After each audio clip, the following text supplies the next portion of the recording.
Okay, so if you're still here, that means you're interested in learning about how to use an online render farm to help you get this turned around much faster than if you're going to have your computer do it all by itself. These days, it seems the main render farm on the internet is grid markets. It's also possible you have access to one perhaps at your school or maybe where you work. Maybe you set one up in your house. But that's why we set these up like this. This dependency graph is pretty much with a render farm in mind. It says like one computer can do this, and then maybe 4 different computers can do these 4 nodes because they don't depend on each other. They can be run independently of each other. I mean, why not run the whitewater on one computer, and why not do the actual surfacing of our liquid on a different one? They don't depend on each other. I mean, I think you get that. So that's what these merges are saying. They're saying, well, these 2 things, this next thing is dependent on these 2 different things.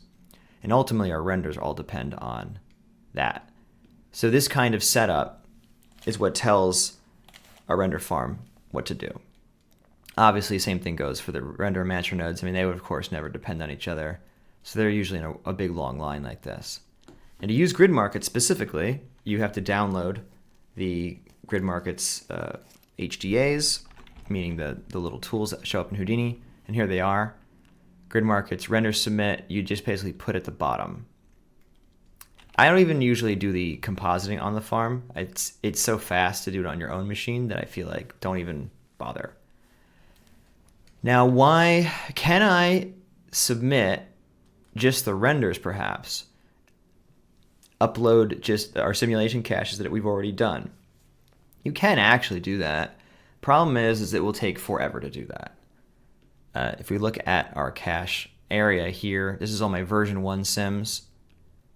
It's 52.8 gigabytes. It's going to take a long time to upload that. And not just because, regardless of how fast your internet connection is, I mean, grid markets and other render farms will only accept the data so fast, so it doesn't really matter. It will take a long time.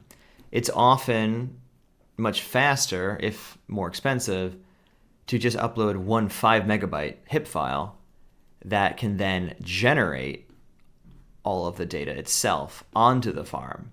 So it's going to generate 53 gigabytes from the farm to the farm rather than it being sent to the farm.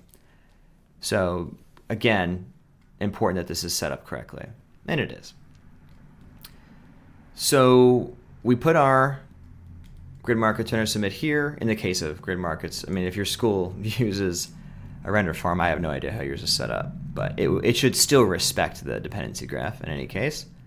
So you'd call it something like oceans, and you'd say this unique submission, this version of this project. When it generates cache files from here, it's going to store them in this project.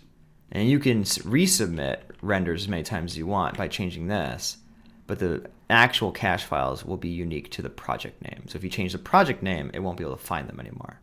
Comment doesn't matter. Put your name here, just so you've got cool copyright information on there. You will have set it up already by following the basic instructions on grid markets to put your key in there. Nothing else really needs to be set.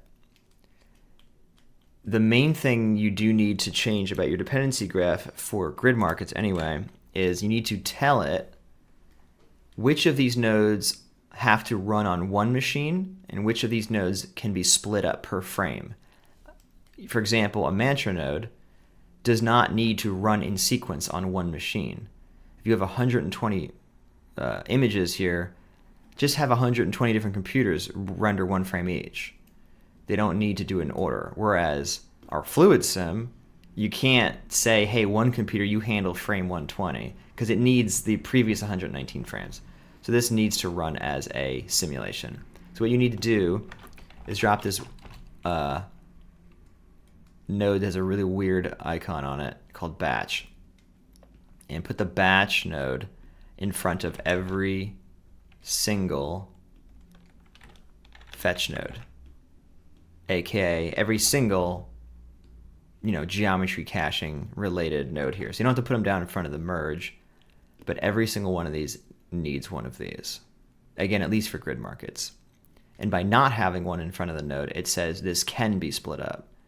You could have, for example, the surfacing and interiors be split up. The simulation for the compressed needed to be done in order. After that, the actual conversion to a polygon mesh, this could actually be split up onto multiple computers. The thing to be aware of there is that if you do that, it means that it has to spin up, it has to start up a computer, do the frame, and then shut it down. You're still going to be charged for the computer starting up, or for the instance, as they call it, coming online.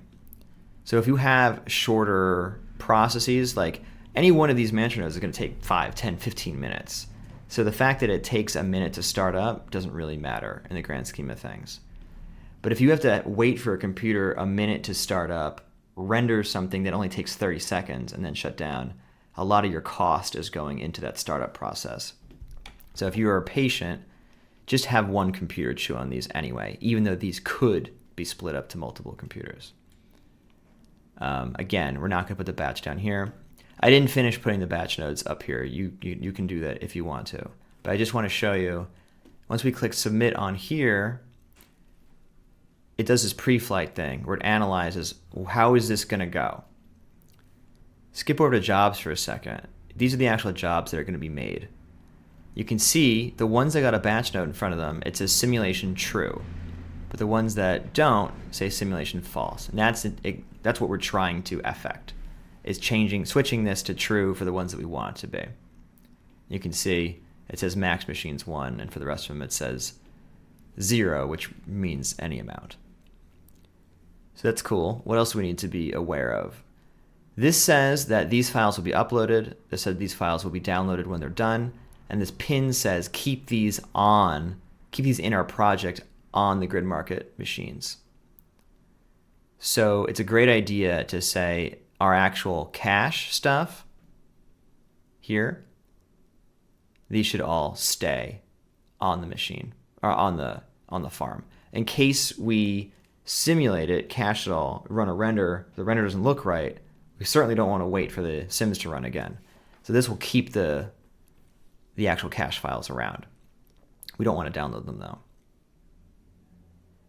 Also, I should mention, even though our paths point to like my E drive or whatever, it doesn't really care. It's just going to make a new variable here and change that in our scene once we upload it. So don't worry that you don't even need to use $data or $job. Whatever you had put there, it's going to rename the root of it to some new variable for you, just so you know. The renders, of course, we want to have them download, so make sure that the check marks are all on. It should do it automatically, but just make sure. The only thing we need to make sure it is uploading is the boat model, which it is already checked for us. This looks like it's going to try to upload the composited frames for some reason. Don't know why, so don't do that. Look down here, total upload size, 23 gigabytes. That doesn't seem right. So let's go find out why it says that. It looks like it's still trying to upload the compressed sim, so turn that off. So now we're down to 4.2 megabytes, which makes more sense, which is really just going to be the HIP file itself and the actual boat file. So there it is. There's the HIP file, which does need to be uploaded. And that's it. So we've checked it. We've checked to make sure our cache files will stay on the farm. We've checked that our renderable images will come down from the farm. And going to the farm is our Houdini file itself and the model that we do need, which is the boat. Now, this will probably cost hundreds of dollars. So I get why you might not want to do that.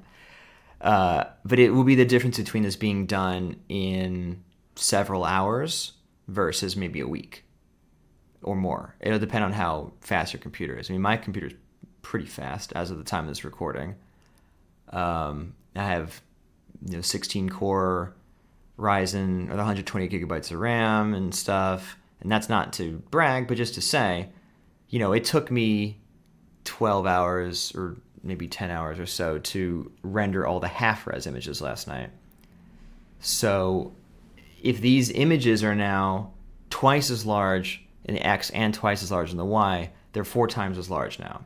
So it's going to take 4 times as long to render however long it just took you to render those half reses, it's going to take 4 times longer than that. So that might be 2 days.